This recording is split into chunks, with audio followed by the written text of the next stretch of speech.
Dia adalah ayah yang sangat penyayang, yang bekerja tanpa lelah untuk mendukung keluarganya.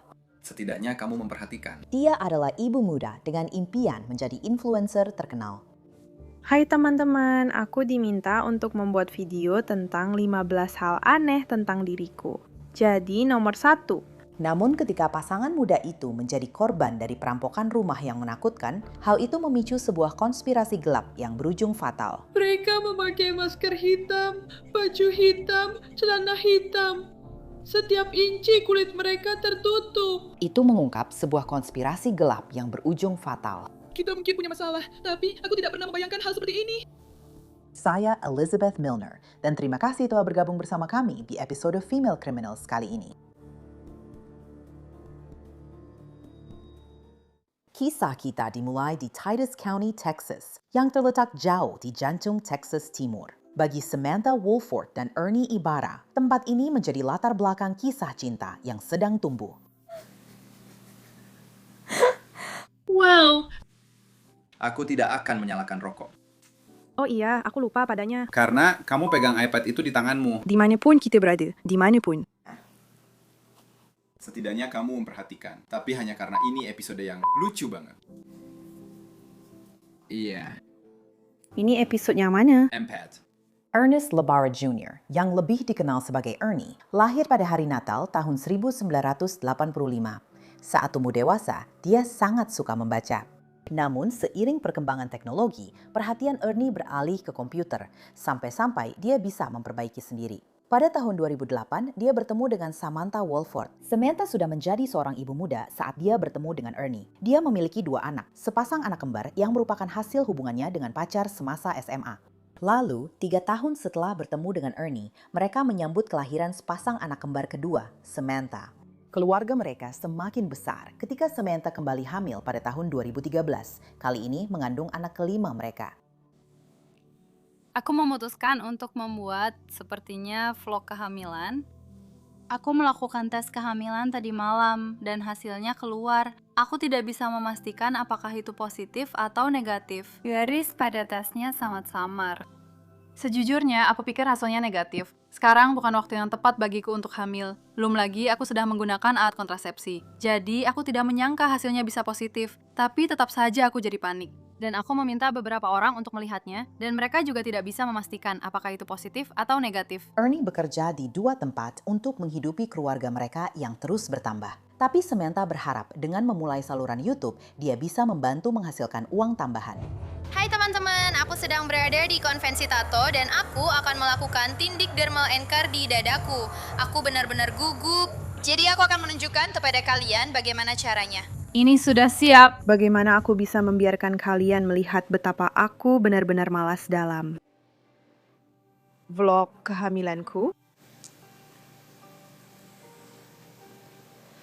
Ya, aku masih merokok. Aku tahu itu buruk, tapi aku tidak sering merokok. Aku punya,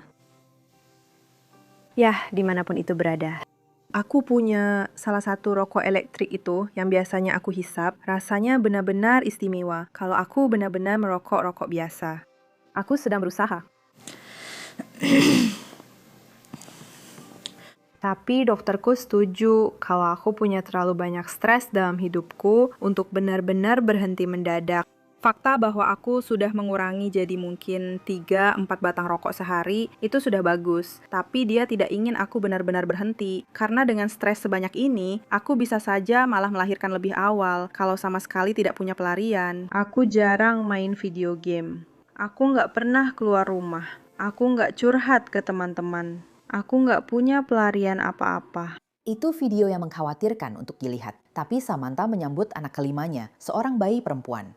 Selamat pagi YouTubers. Sudah lama ya, tapi temanku memberiku ide yang luar biasa.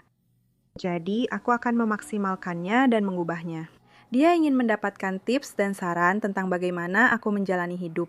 Jadi, aku pikir aku bisa memberikan tips harian tentang memaksimalkan waktumu dan membuat segalanya berjalan lebih lancar. Sekarang, sebagai keluarga dengan 7 anggota, mulai muncul keretakan dalam hubungan Samantha dan Ernie. Ernie sangat suka bermain video game. Namun, kebiasaan bermain gamenya sering memicu banyak pertengkaran antara dia dan Samantha. Salah satu pertengkaran khusus terjadi ketika avatar game Ernie menikahi karakter game wanita lain. Bagi Samantha, pengantin virtual ini benar-benar sudah melewati batas.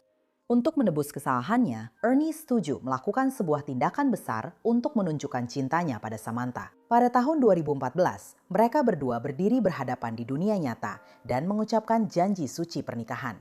Namun, waktu mereka sebagai suami istri tidak berlangsung lama karena masalah sudah menanti di depan mata. Sekarang sudah dini hari tanggal 20 Februari 2015. Ernie dan Samantha sedang tidur di rumah mereka ketika tiba-tiba 3 penyusup bertopeng masuk ke rumah mereka. Jadi, ceritakan kepada saya apa yang terjadi. Sejujurnya, saya tidak tahu apa yang sebenarnya terjadi. Saya sedang tidur di tempat tidur, lalu kami mendengar suara, dan begitu saya bisa membuka mata, seseorang menarik saya dan menyeret saya keluar dari tempat tidur, lalu membanting saya ke lantai, dan mulai mengikat saya, serta menutup wajah saya. Oh ya Tuhan. Nenek, aku akan memukulmu dengan cerminmu berulang kali. Dan terus melawan, tapi aku hanya membiarkan dia melakukannya. Dan, siapa nama suamimu? Ernest Ibarra. Ernest Ibarra, oke. Ketika petugas sheriff tiba di rumah pasangan itu, semua anak sedang tidur, tetapi Ernie hilang, dibawa oleh para penyusup di tengah malam. Mereka memakai masker hitam, baju hitam, celana hitam. Setiap inci kulit mereka tertutup rapat. Aku tidak bisa melihat apa-apa. Salah satu dari mereka memang menyebut nama Luke, tapi hanya itu. Itu saja. Itu satu-satunya hal yang bisa diidentifikasi. Salah satu dari mereka berkata, "Hey, Luke!" Dan mereka berbalik, tapi itu satu-satunya hal yang bisa aku identifikasi. Wah, Tommy County. Waktu mereka menyeretku ke bawah, karena mereka menahannya di bawah dan memisahkan kami, aku turun ke bawah dan wajahnya penuh dengan luka. Dan dia ditodong senjata di atas kepalanya. Kamu tahu mereka memukulnya dengan apa? Sebuah pistol. Oke, kamu ingat seperti apa bentuk pistolnya? Itu hanya dia harus menggeser dan fokus pada pria itu. Dan fokusnya tertuju padanya. Kamu ingat warnanya? Ada hal lain seperti itu? Itu pistol hitam, oke? Baiklah. Dan kalian semua di lantai atas? Sedang tidur. Oke, apakah kamu baik-baik saja? Apakah kamu butuh perhatian medis atau apapun? Apa kamu baru saja menampar wajahku? Ini tidak memar, teman-teman. Biar aku saja. Iya. Biar wajahmu jadi agak merah. Dia bilang, lihat dia. Tapi dia sendiri tidak mau menatapnya. Bagaimana kabar bayi-bayinya? Mereka semua sudah tidur di tempat tidur. Mereka tidak pernah mengganggu anak-anak. Lalu dia bertanya padanya. Bagaimana anak-anakku? Di mana anak-anakku? Dia bilang, dia memukul mulutnya dengan pistol dan berkata, aku di sini bukan untuk anak-anakku. Dan aku pikir, tidak, aku tidak akan bermain dengan Cheeto. Dan mereka menarik rambutnya ke atas dan berkata, lihat dia, lihat dia. Dan kepalaku ditarik ke belakang. Dan dia menatapku dan berkata, itu terakhir kalinya, kamu akan melihatnya. Dan apa kamu mau kami membunuhnya juga? Hei! Apakah ada seseorang yang bisa pergi bersamaku?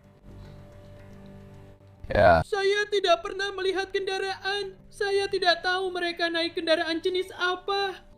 Ya. 3, mungkin 4. Mungkin 4. Ya, kalau dia mau naik ke sana bersama Cooper untuk berjaga-jaga. Seperti yang aku bilang, aku tidak bisa tahu apa-apa tentang dia. Aku tahu ada banyak di sini. 3, mungkin 4. Aku bisa saja salah. Mungkin ada lebih banyak lagi di dalam kendaraan. Apakah kamu mendengar sesuatu? Aku mendengar tembakan atau hal seperti itu. Kami mendengar keributan di luar.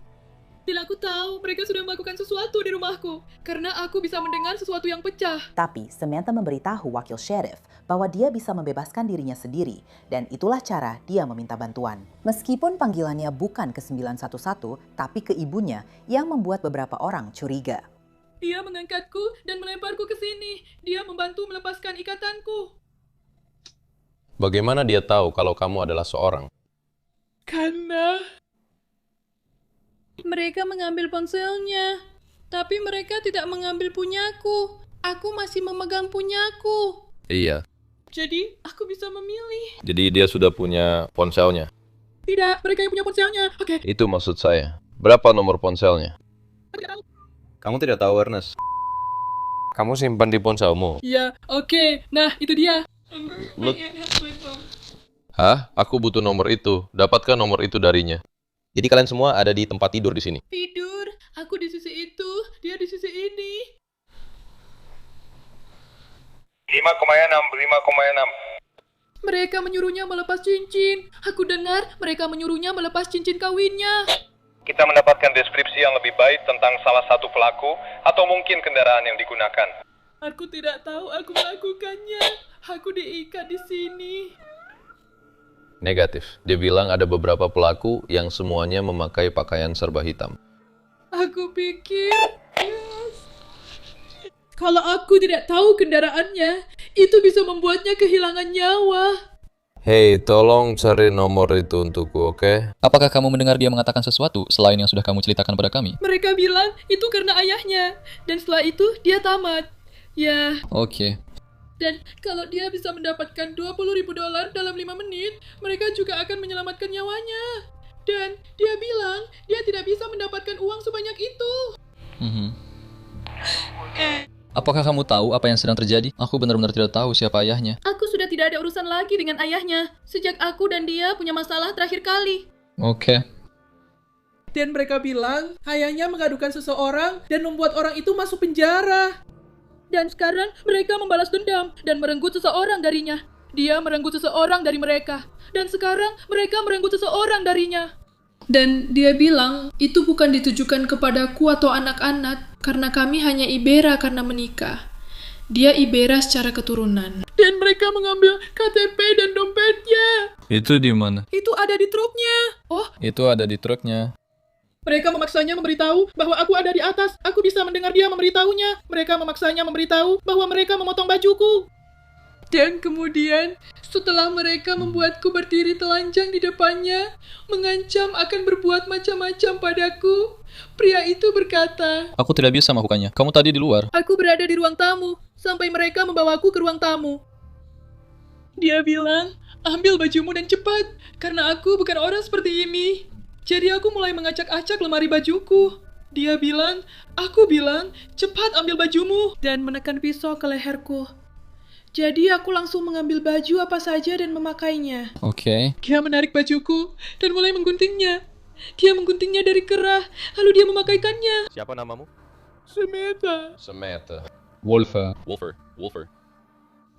Di mana kaos itu? Apakah ada di bawah? Warnanya apa? Itu sweater abu-abu. Sweater abu-abu. Sekarang ini adalah perlombaan melawan waktu. Para penyelidik sedang dalam perjalanan ke rumah ayah Ernie untuk melihat apakah ayah mertua Samantha juga menjadi target. Samantha kemudian membagikan satu detail yang langsung menonjol. Ernie mungkin masih membawa ponselnya dan itu bisa mengubah segalanya. Hei, ini yang harus kita lakukan. Saya perlu melakukan pelacakan darurat ponsel. Ya. Dan saya sudah punya nomor ponselnya. Juga Baxter sedang dalam perjalanan dengan Cooper. Jadi beritahu 330, terserah. Itu. 512 sedang dalam perjalanan dengan 26 dan dia bisa 1022. Tapi langsung saja beritahu dia lewat radio. Ini darurat karena kemungkinan. Kalau mereka tanya, nyawanya mungkin dalam bahaya. Jadi kita perlu melacak ponselnya. Saat memeriksa rumah untuk mencari petunjuk, sebuah kesadaran yang mengganggu mulai muncul. Tapi saya tidak benar-benar melihat banyak darah, padahal seseorang dipukul dengan gagang pistol. Tidak ada apa-apa di dinding. Jadi saya ingin memastikan ini bukan rekayasa. Masih direkayasa. Situasi ini benar-benar tidak masuk akal karena dia tangguh. Bukan, itu maksudnya.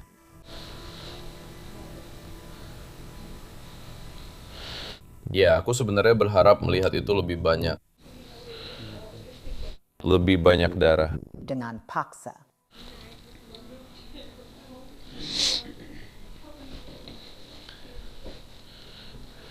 Karena maksud saya dia bilang dia dipukul beberapa kali, dipukul dengan gagang pistol atau apalah beberapa kali. Yang dia tahu hanya bahwa itu dilakukan dengan pistol hitam. Semua orang memakai pakaian serba hitam. Sepatu hitam tanpa ciri-ciri khusus apapun. Kamu sama sekali tidak tahu kenapa seseorang melakukan ini di jalan. Tidak, sejauh yang saya tahu tidak ada yang aneh. Maksud saya, dia memang pulang larut setiap hari. Saya langsung saja berpikir dia selingkuh. Seperti dia mulai berselingkuh. Dia tidak punya banyak teman. Jadi saya tidak melihat ini hanya sebagai lelucon. Setelah semua yang terjadi sebelumnya, dia seperti memutuskan hubungan dengan semua temannya dan tidak lagi berhubungan dengan siapapun. Apa kalian sedang mencoba menuduhku melakukan sesuatu? Tidak sekarang. Kami hanya mencoba mengumpulkan semua detail dari apa yang terjadi. Ya. Dia bertanya apakah ada yang menelponku. Aku akan melihat daftar panggilanku. Maksudku, kok bilang ada seseorang yang menelpon seseorang mengatakan sesuatu tentang uang atau semacamnya? Aku belum pernah melihat orang-orang ini. Aku cukup pandai mengenali suara dan aku tidak mengenali suara mereka. Karena Ernie tidak ditemukan dimanapun, wakil sheriff membawa Samantha untuk diinterogasi, berharap ceritanya bisa memberikan terobosan yang sangat mereka butuhkan. Bagaimana pengalaman pertamamu menghadapi apa yang akan terjadi? Ya, aku minum obat tidur, jadi itu membuatku sedikit lebih sulit untuk bangun. Dan aku punya resepnya kalau kamu mau lihat. Tapi kalau aku nggak bisa tidur, obat itu seharusnya langsung membuatku tertidur, tapi juga tetap bisa bangun dengan cukup mudah. Tentu saja. Aku ingat saat itu sudah sedikit lewat jam 1. Aku melihat jamnya, bahkan di ponselku. Jadi masih cukup samar, karena memang masih cukup pagi untuk bangun setelah minum pil tidur. Seseorang menjengkeramku. Seseorang menyentak selimutku ke bawah, yang membuatku terkejut. Lalu ada sesuatu yang ditekan ke leherku. Dan mereka menarik rambutku dan mulai menarikku keluar dari tempat tidur. Saat itu, aku bahkan tidak sadar apa yang terjadi dengannya, sampai dia sudah membandingku dengan wajah menghadap ke lantai dan mengikat tanganku bersama-sama. Dan aku memutar kepalaku dan melihat ke samping dan bisa melihat ada keributan, tapi kamarku benar-benar gelap. Dan mereka semua mengenakan pakaian hitam. Dan apakah mereka mengatakan sesuatu atau melakukan sesuatu saat mereka masuk ke dalam kamar? Maksudku, Greg, apa yang mereka katakan atau siapa mereka? Orang itu semuanya laki-laki. Aku tidak ingat mendengar suara perempuan, dan bagiku aku hampir saja diam. Jangan bersuara, jangan paksa aku menyakitimu, bla bla bla bla bla, dan diamlah, satukan tanganmu. Dan aku berusaha sekooperatif mungkin karena aku tidak mau mati. Aku akan lakukan apapun yang kamu suruh. Tolong jangan bunuh aku punya anak-anak. Jadi ketika mereka menyeretmu, apa yang terjadi kalau mereka tidak melakukannya? Saat mereka menyeretku keluar dari tempat tidur.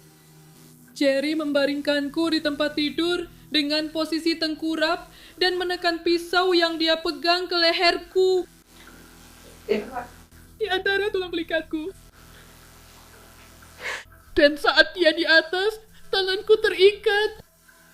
Ada banyak perkelahian yang terjadi, tapi aku tidak bisa membedakan siapa-siapa atau apa yang sedang terjadi. Hanya saja ada keributan lain yang terjadi, jadi aku tahu mereka ingin dibangunkan. Lalu seseorang yang sedang berurusan dengannya berkata, Bawa dia, keluar dari sini. Dan saat itulah dia menarikku, tidak jauh dari kamar tidur anak-anak. Dan aku berdoa kepada Tuhan, mereka tidak pernah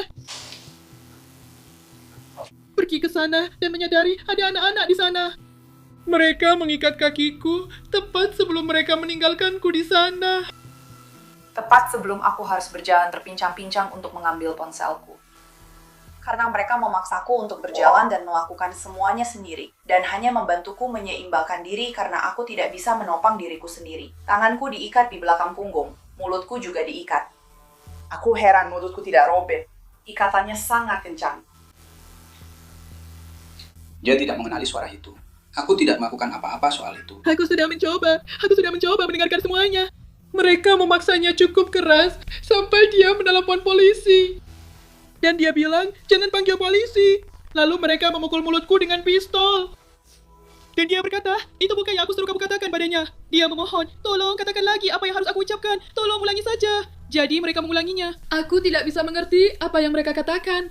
Karena mereka sangat dekat dengan wajahnya dan menggeram di telinganya. Dia berkata, Sam, jangan panggil polisi. Aku tidak peduli apa yang terjadi. Jangan panggil polisi. Karena mereka akan kembali dan mereka akan membunuh semua anak-anak. Dengan cerita Samantha yang mulai terbongkar, para penyelidik tidak mau menerima begitu saja apapun yang dia katakan. Sebagai bagian dari prosedur, kami juga bilang, kami akan, kamu tahu, memeriksa catatan teleponmu selama beberapa bulan terakhir. Maksudmu, apakah mereka akan menemukan bukti apapun yang mengaitkan orang yang terlibat dalam hal ini dengan teleponmu? Ya.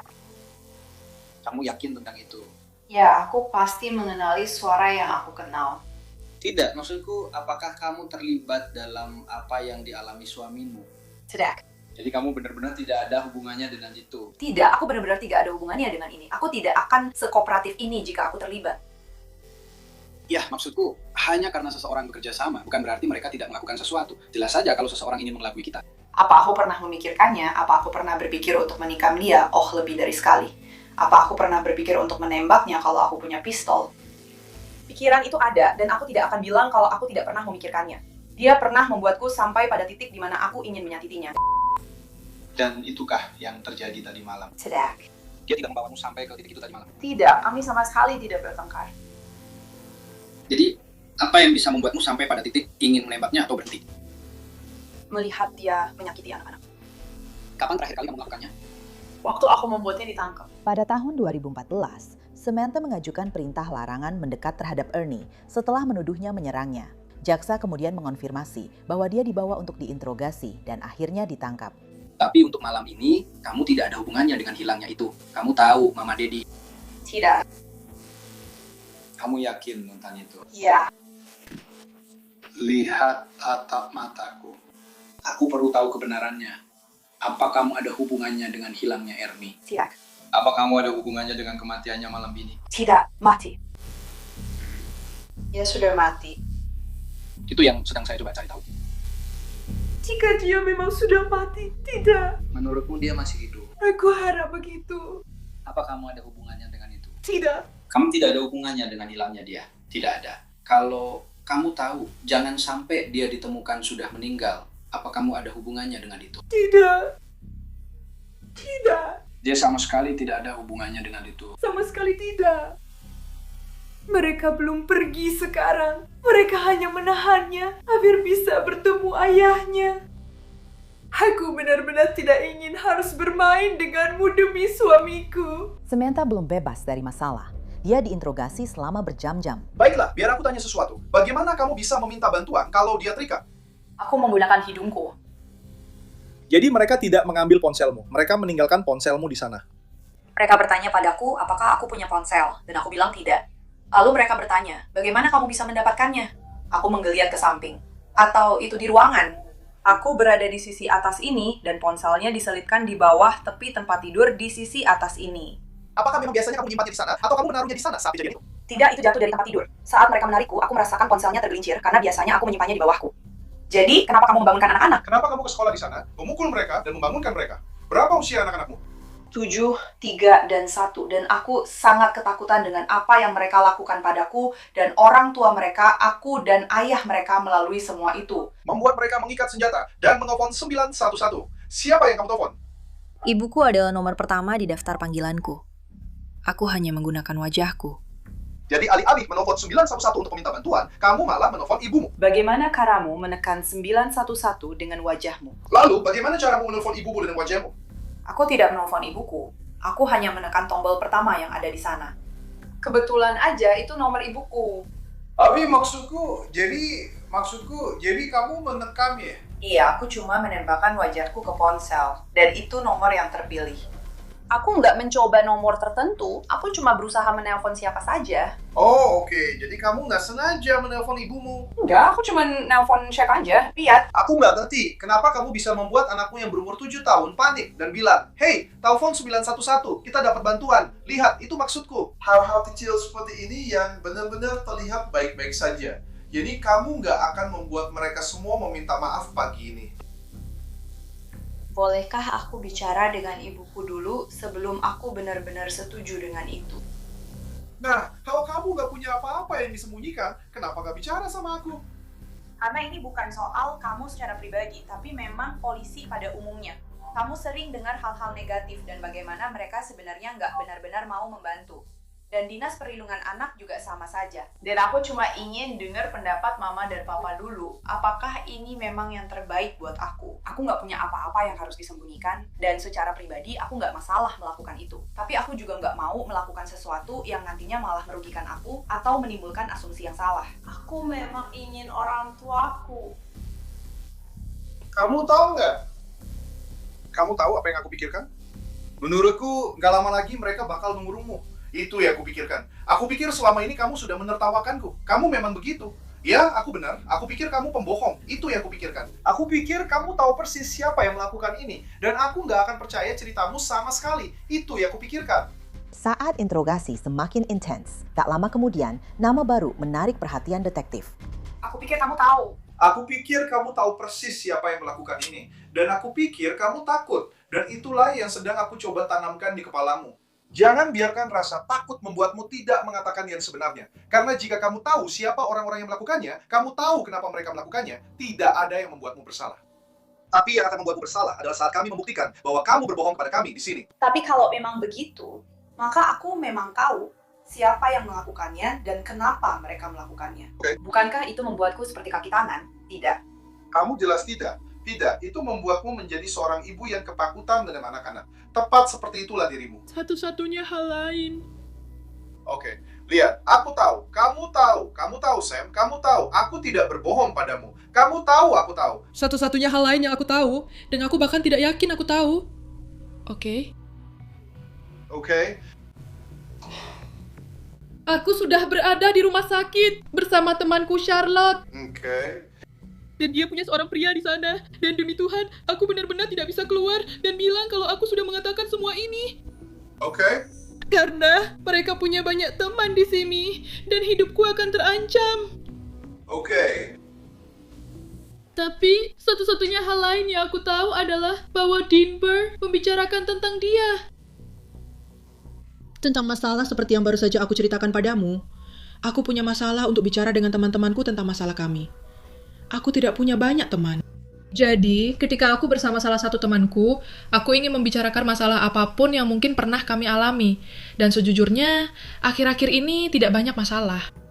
Oke. Dan kami memang pernah punya masalah di rumah. Dan aku sudah lama tidak bertemu dengan Charlotte. Oke.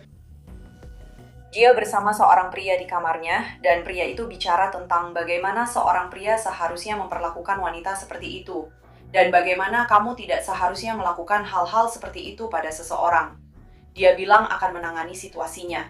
Aku tidak menganggapnya serius. Oke? Kamu lihat, Sam. Kamu tahu siapa yang melakukan ini. Tapi itu tidak. Tapi mereka tidak punya bukti kalau dia yang melakukannya. Aku hanya punya apa yang dia katakan. Oke, siapa pria ini? Namanya John. Pejabat mengatakan bahwa John atau John Rebel yang dia maksud adalah seorang pria bernama Jonathan Sanford. Saat dia dan Samantha bertemu, dia sebenarnya baru saja selesai menjalani hukuman di penjara karena pembobolan dan perbuatan cabul terhadap seorang anak. Jadi jika dia melakukan ini, menurutmu siapa yang akan dia bawa bersamanya? Aku tidak kenal satu pun temannya. Tapi kemarin di rumah sakit, dia bersama seorang pria yang aku kenal dari kota.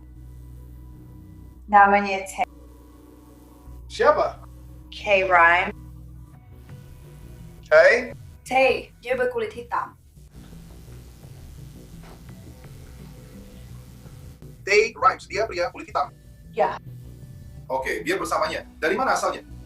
Aku belum bilang. Iya, dia membawanya ke rumah sakit bersamanya. Aku tidak bisa menjamin kalau mereka orang yang tepat. Api, kau tahu. Aku kenal pria ini. Sam, Kau tahu.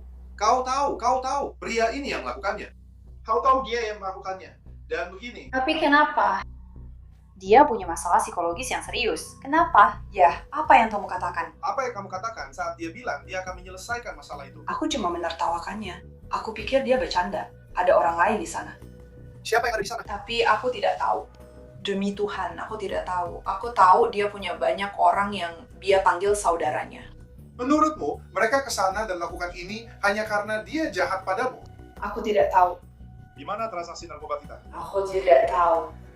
Aku tidak tahu. Demi Tuhan, aku benar-benar tidak tahu. Tapi kamu. Aku tahu suamiku punya banyak waktu. Tapi di dalam hatimu, menurutmu ini dia? Iya. Kamu yakin dia yang melakukannya? Aku tidak yakin. Aku tidak bisa yakin karena aku tidak melihat wajah siapapun.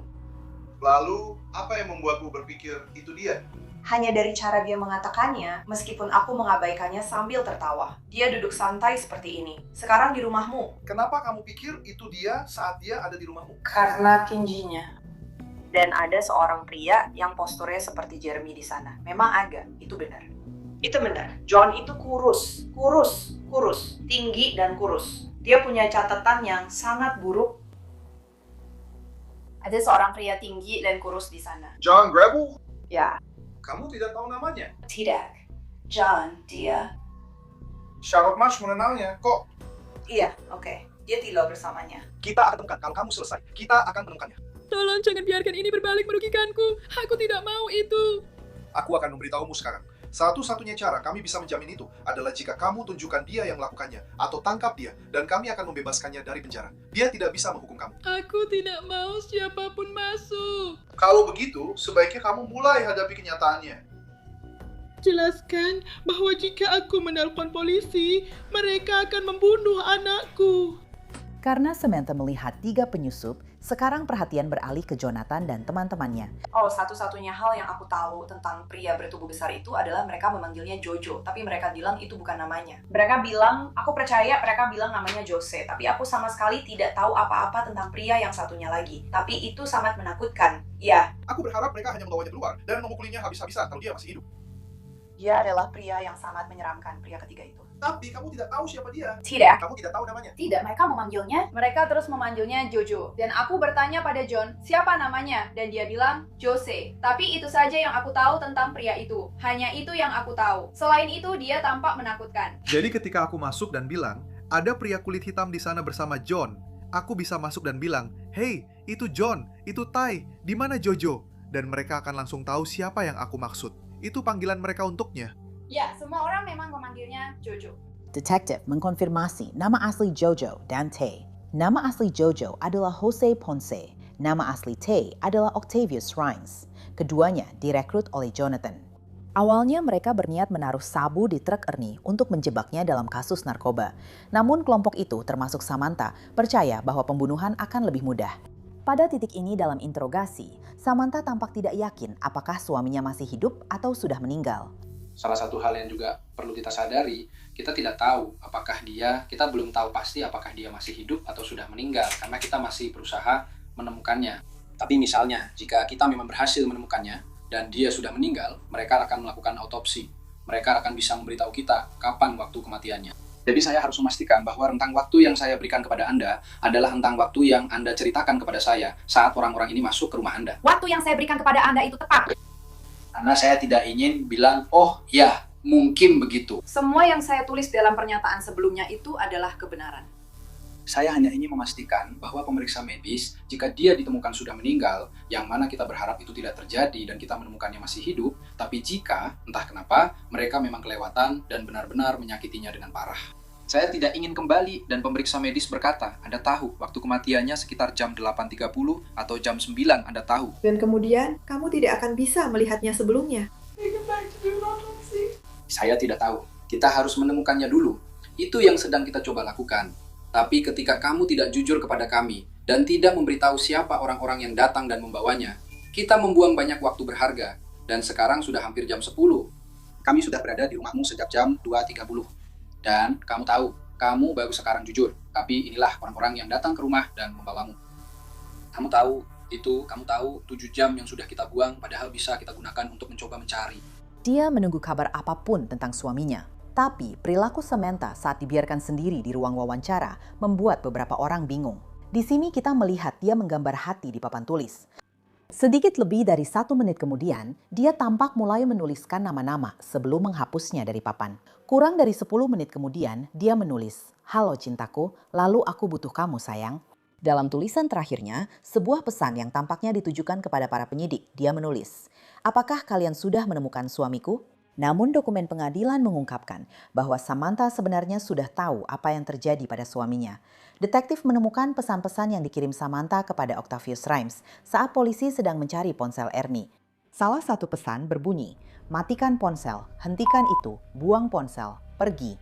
Kantor Sheriff Kabupaten Titus mengatakan bahwa Samantha memberitahu mereka para tersangka telah mengendarai Chevy Equinox miliknya sendiri, sebuah detail yang ia sembunyikan selama berjam-jam dalam penyelidikan. Petugas sheriff menemukan dan menangkap Jonathan Sanford dan Jose Ponce tepat saat mereka meninggalkan rumah sakit regional Kabupaten Titus. Sementara Octavius Rhymes ditangkap hampir seminggu kemudian pada 26 Februari 2015. Apa yang diungkapkan para tersangka kepada penyidik adalah mimpi buruk terburuk mereka. Tidak ada yang bisa menyelamatkan Ernie. Melalui informasi yang mereka kumpulkan, para penyidik mengetahui bahwa Ernie dibawa ke lokasi terpencil di tenggara Lone Star Steel Mill di Kabupaten Camp, Texas. Dia dibawa ke hutan dan dieksekusi. Para penyidik mengatakan bahwa Jose Ponce lah yang menarik pelatuk dan tembakan itu masuk ke bagian belakang kepala Ernie. Namun semua tersangka, termasuk Jose Ponce, Octavius Rhymes, Jonathan Sanford, dan Samantha Wolford didakwa atas pembunuhan dan penculikan. Jonathan dan Jose tidak pernah diadili oleh juri. Keduanya mengaku bersalah atas pembunuhan dan penculikan dan masing-masing dijatuhi hukuman 50 tahun penjara. Namun, Octavius mengambil resiko dan membawa kasusnya ke pengadilan. Dia dinyatakan bersalah atas penculikan dengan pemberatan dan menerima hukuman 23 tahun ditambah 75 tahun untuk dakwaan pembunuhan. Samantha juga mencoba peruntungannya di hadapan juri. Apakah usahanya akan membuahkan hasil? Pada tanggal 14 September 2017, lebih dari 2 tahun setelah pembunuhan Ernie, Samantha Wolford dinyatakan bersalah atas pembunuhan dan penculikan. Dia menerima hukuman terberat di antara kelompok itu, yaitu 99 tahun penjara. Menurut Departemen Peradilan Pidana Texas, Octavius Rhymes akan memenuhi syarat untuk pembebasan bersyarat pada bulan Agustus 2026. Jonathan Sanford, Jose Ponce, dan Samantha Wolford akan memenuhi syarat untuk pembebasan bersyarat pada tahun 2040. Samantha Wolford sedang menjalani hukumannya di sebuah penjara di Gatesville, Texas. Terima kasih telah mendengarkan episode Female Criminals kali ini. Saya Elizabeth Milner dan kita akan bertemu lagi di sini lain waktu untuk kasus berikutnya.